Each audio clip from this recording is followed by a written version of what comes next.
Olá, eu sou o Nelson e você está na Pastoral da Semana da Primeira Igreja Batista em Indaiatuba. Hoje vamos pensar sobre as práticas inúteis. Nós vivemos na época da cultura plural. Na forma de pensar do nosso tempo, são bem-vindas todas as crenças, todos os ritos, todos os deuses, todas as práticas. Por mais estranhos que possam parecer ao nosso dito preconceito religioso, entre aspas. Mas aí tem uma mosca nessa sopa, o cristianismo. Sim, isso porque a fé cristã é monoteísta. Isso significa dizer que para os cristãos não somente existe um só Deus, mas também que todos os outros são falsos. Nós vemos isso na ocasião em que Paulo e Barnabé estavam naquela que seria conhecida como a primeira viagem missionária da igreja primitiva. Eles foram enviados pela igreja de Antioquia e fazia parte do itinerário passar pela região onde hoje é a Turquia. A cidade de Listra pertencia a essa região e era uma colônia romana fundada em aproximadamente 25 a.C. A cidade era relativamente rica do ponto de vista comercial e, com isso, cultivava um grande pluralismo religioso que era próprio da cultura greco-romana. É nessa cidade que algo de interessante acontece, conforme Atos 14. Eles pregaram o evangelho e, na ocasião, um paralítico de nascença foi curado. Porém, o mais curioso não foi exatamente a cura, mas o que sucedeu a ela.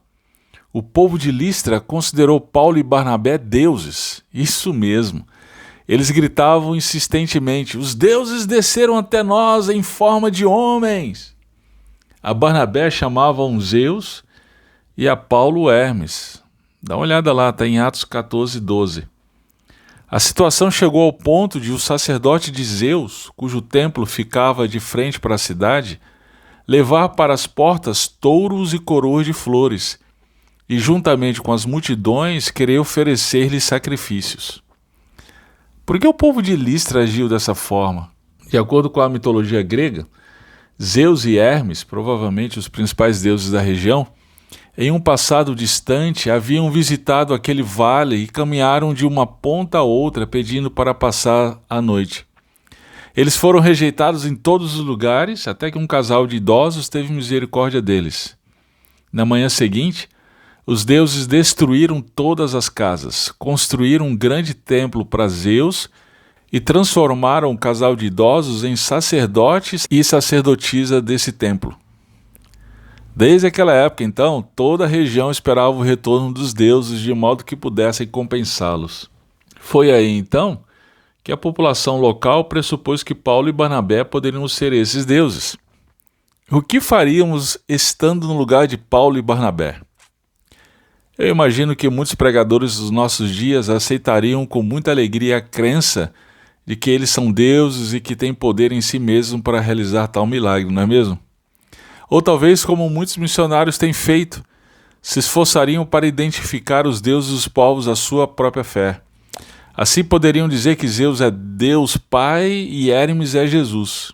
Aliás, foi isso que aconteceu na colonização do Brasil, com a evangelização católica aos índios e escravos africanos. Bem, Paulo e Barnabé agiram bem diferente desses pregadores de hoje.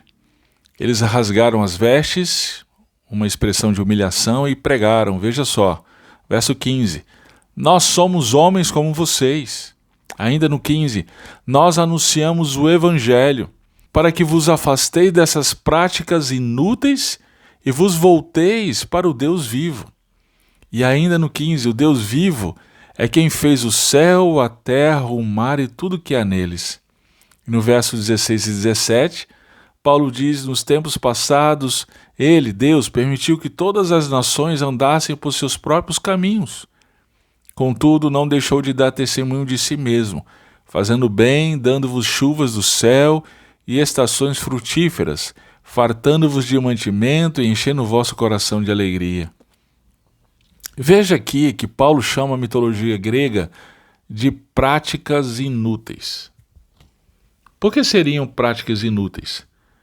Porque dizem respeito à adoração de falsos deuses. É a mesma coisa que o salmista afirma lá no Salmo 135, versos 16 e 17. "Os ídolos das nações são prata e ouro, obra de mãos humanas. Têm boca, mas não falam, têm olhos, mas não veem, têm ouvidos, mas não ouvem, nem há fôlego algum em sua boca. Ou seja, para o cristianismo só existe uma verdade, o Evangelho. Esse diz respeito ao fato de que Deus se fez homem, morreu para pagar pelos nossos pecados, ressuscitou, reina para todo sempre e em breve virá para restaurar todas as coisas, e aqueles que nele creem viverão com ele por toda a eternidade. Dessa forma, tudo o mais é prática inútil. Não existe uma segunda via. Diante da verdade, o pluralismo dos nossos dias é somente uma falácia. Existe hoje uma ressurgência de cultos antigos. A cultura pop tem divulgado amplamente através de filmes e séries os deuses dos antigos nórdicos, como Odin e Thor. No Brasil, cresce a popularidade do culto de origem africana, como o candomblé e a umbanda. Um exemplo disso é a funkeira Anitta, que lançou seu novo álbum, Funk Generation. Dessa vez, o que chama a atenção é a fé da cantora, o que vai além do erotismo habitual. No videoclipe da música Aceita, do novo álbum, são inseridas fotos da cantora em um terreiro de candomblé. Em entrevista de divulgação do álbum, Anitta disse que a canção faz referência a Exu. Ela disse, entre aspas, tem a ver com a minha religião, mas também com a cultura funk, que nada mais é também que cultura afro, que é a mistura e também a quebra de preconceitos religiosos que eu sempre gosto de fazer no meu trabalho, na minha vida. Fecha aspas. Bem, preciso dizer que defendo veementemente o direito da artista e de quem quer que seja de professar a religião que achar por bem. Ela tem o direito ao culto e à propagação de sua fé.